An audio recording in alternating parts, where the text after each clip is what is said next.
Hey, I'm Mr. Ferguson, and this is my lawn. Hey, little guys.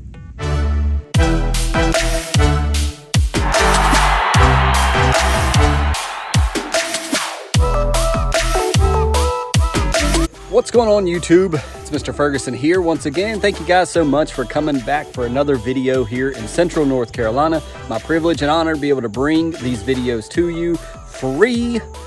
So be sure and subscribe below. Click the bell to be notified if you enjoy the video. Give it a thumbs up so we can appear to more people in the algorithm here on YouTube.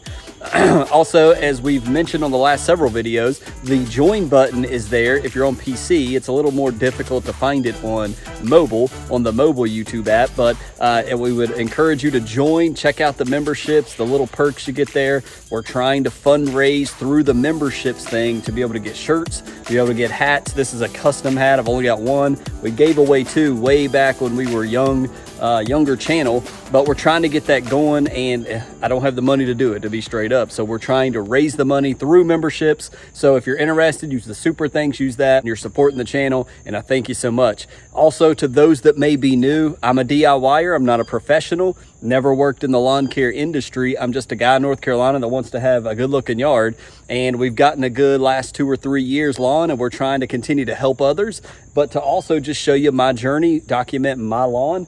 We went from a crabgrass filled lawn, a Poa Annua filled lawn, to a beautiful GCI lawn, and couldn't do it without Lawn Care Plan and professionals on YouTube. So thank you for tuning in today. Today we want to jump into a topic of why do we even want to use pre-emergent. So it's more for the noobs. It's more for, because I'm getting a lot of comments from that video we did a couple months back, or excuse me, a couple weeks back, for new homeowners, to get new people that are buying houses. They're trying to get their lawn. They're trying to learn this lawn care thing. They may be saying, well, Mr. Ferguson, you're throwing out words like tenacity and prodiamine and pre-emergent and post-emergent.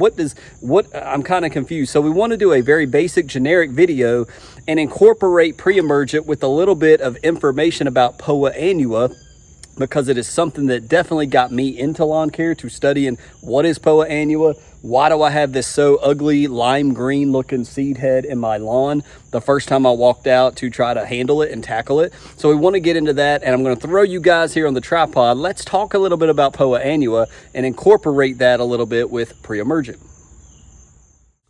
So again, thank you guys so much for tuning in today. Let's talk a little bit about Poa Annua and talk about pre-emergent. I want to speak directly to everybody that a lot of people watch from here in the Wake Forest area, the Raleigh area, Central North Carolina. I stumbled across something that probably has been suggested to me, maybe even multiple times, and I've just not comprehended it or failed to look into it. But I stumbled upon NC State University, which is about 40 minutes away or so from my home. Stumbled upon their website called Turf Files. They do extensive research into fungicides, into grass cultivars. I was like, oh my gosh, it was like I got lost for an hour or so just exploring their page. And so I'll put the link down here, but I'll put it in the description. If you live in North Carolina, highly suggest you add this to your phone as a shortcut. They do little, almost like their own little just updates, almost like a Facebook page or something. They'll post something every now and then, like the community tab here on YouTube. And if you're in North Carolina, I think it pertains to you. It's local, and it's education. It's biology and science and all these things that are factual, that's researched at a university, not someone like me or any other YouTuber. It's coming from NC State University. I stumbled upon this. And so before we go into that article, I want to first talk to the new homeowners once again, and I'm sorry to switch on you real fast, but new homeowners, let's talk real quick and get you up to speed. Why do we talk about pre-emergent in the fall? If you're new to this and you've heard that word, what is pre-emergent? It's a substance, it's a chemical we can put down in our lawn to prevent weeds from coming up. So it's like stopping it before it ever infests or invades our yard. In the cool season in fescue in North Carolina, Poa Annua is the weed that pops up. Here's a picture. It pops up, it's lime green, it sticks out in your lawn. It grows these seed heads. The seed heads will drop into the soil and they'll make more Poa Annua. And those seed heads may not come and germinate next year. They may wait 2 years and germinate. So we're going to get into the biology of Poa Annua, but the pre-emergent is put in the fall time. If you have an established lawn with grass like you see behind me, it is optional and encouraged sometimes to put down pre-emergent to stop this invasive weedy seed, or excuse me, weedy cool season weed from coming up and popping up and planting its disgusting seeds. We have something similar when it gets warm in North Carolina called crabgrass and all over the country. And so we use pre-emergent in the early spring to stop the crabgrass infestation. That's why when you see some lawns and you see somebody that's like, man, there's not a weed in that lawn, more than likely they've got a thick lawn or they're using pre-emergent, maybe both. And so that's kind of what pre-emergent is. Post-emergent is when we see the weed, we attack it with a herbicide and we try to take it out after it's already grown in. Pre-emergent is trying to stop it before it ever grows in, so to get you caught up there. So I'm going to pull up on my phone here what I was just talking to you, and I came across this annual bluegrass, also Poa Annua, annual bluegrass.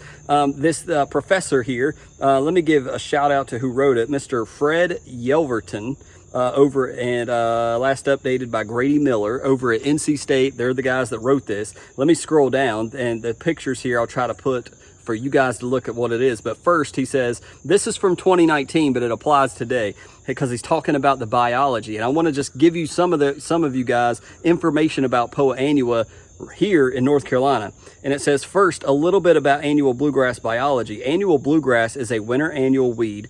That means it germinates in fall, even though you do not see it, and flowers in spring and dies as temperature rises late spring, early summer. We've talked about that extensively. That is known here on the channel. In North Carolina, about 80% of annual bluegrass germinates in a 60-day window from 1 September to 30 October. That blew me away. I was like, what? 80% of our Poa Annua pops up here in North Carolina between the date of 1 September and 30 October. We'll get to that later because that's important, but that blew me away. A good indicator of annual bluegrass germination is when the night temperatures start to cool a little in early September. The remainder germinates later in fall and early spring. And when germination occurs in September, October, the weed is often unnoticed due to the fact that it is a small seedling. And most importantly, warm season grasses are still green and actively growing, and cool season grasses are obviously still green. In short, annual bluegrass germinates and goes unnoticed. In the coldest part of the winter with low light, short days with a low sun angle, annual bluegrass goes semi-dormant. In spring, as days are getting progressively longer and sunlight quality gets increased or better, annual bluegrass grows rapidly, flowers, produces seed, and dies in May, June as temperature gets warm. The life cycle is complete. So a couple things there. That 80% comes up or germinates between 1 September and October. It's silently already growing. We are currently in the making of this about mid-September. So when we're talking about Mr. Ferguson's plan for the yard, he's going to do seed in the front yard. He's going to do pre-emergent in the backyard. It's all about Poa Annua, stopping the Poa Annua. We don't want it to come up. We don't want it to drop its seeds. We want to prevent it. Well, when I read this, I was like, crap. It's all, of course, he says, 1 September to October 30th, you want to basically have your pre-emergent down here in North Carolina around the 1st of September. That's what this guy's saying. We're about 15 days late. Do I think it's a waste of time to use pre-emergent at 15 days after the 1st? No, I think we're still good. But exactly as he describes, we're having 80-degree days. We're having 60-degree nights right now. As we look in the lawn behind me, guys, Poa Annua is germinating behind me with these conditions.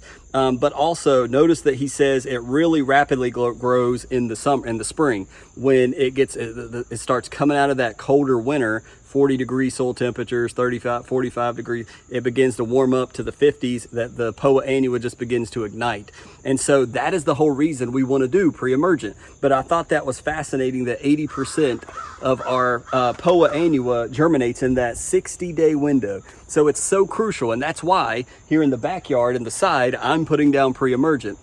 And so I want to talk briefly about that and exactly what I'm going to be using, because in the last video when we was talking about my plan, I finalized it. We've got the seed, we got the solar green for the front, and in the back, we've already decided we're gonna do pre-emergent, but we're not gonna use prodiamine because there's a yearly limit on prodiamine if you're not aware. A lot of you that are lawn care professionals, have a lawn care company, you absolutely know that. It's totally slipped my mind. I'm thinking, wait a minute, if I use all this prodiamine in my backyard, I'm not gonna be able to do it for the spring application when we need to use it for crabgrass. Also, that's a ton of prodiamine. Wait a minute, there's a yearly limit. So I've bought something, it's over here to my right, and briefly, I'm gonna show you what that is. So pardon my little stand here. Yeah, I was using it earlier, but I don't have the paper, it's inside, and we're not gonna do a full review, but this is dithiopyr. Dithiopyr, to me, I consider it the brother or sister of prodiamine. It also controls crabgrass and annual bluegrasses, but it's not prodiamine, it's dithiopyr. It's a different product, but it's similar in how it acts with prodiamine. I believe I read somewhere that one is better in cooler temperatures than others. One's better for spring, one's better for fall. I'm not sure if that's true, but this dithiopyr is exactly what we're going to be putting here in the sides and the backyard of my grass for the purpose that I just mentioned, because we don't want to we don't want to break the law. We don't want to put down too much prodiamine. We want to do the right thing. I'm doing this on camera, and so the right thing was I quickly had to go into Yardmasters like, oh crap, I told everybody, I just released a video today about prodiamine, and I'm going to go over my yearly limit or limit myself to not being able to use prodiamine next year. I would rather use the prodiamine in the spring because it's worked for me. It stopped the crabgrass in my lawn out here. So I want to use dithiopyr over here. So we're not doing a review on it, but I wanted to make mention, we're done, we're set in stone because we're about 4 days out now from aerating. So the only reason this bag is not getting spread right now, guys, is because we're going to aerate. So if you're like, Mr. Ferguson, go ahead and spread it, water it in, catch all the POA you can. You just talked about it. Well, hold up, slow your roll. Friday is when I'm going to be able to get my aerator. I want to, I've already reserved it. I'm working with my neighbor, and he's going to do it half a day. I'm going to do it. I'm also working once again with Mr. Brandon. He wants me to aerate his lawn for a very low fee.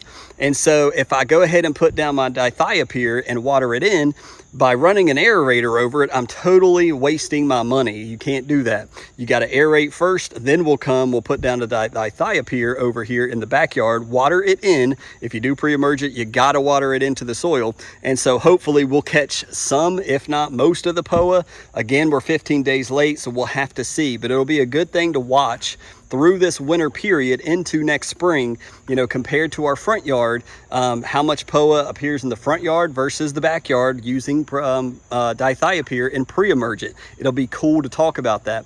Also, something else in that North Carolina article that I didn't get to, he talks about several things that I don't have time to go into, but he says a thick lawn is the second best substitute. Besides pre-emergent, a thick lawn helps to choke out Poa Annua. We've already known that. We've discussed it. So if you're sitting there saying, Mr. Ferguson, I don't have the money for pre-emergent, but I've got seed, you want to go heavy, guys. You want to go heavy.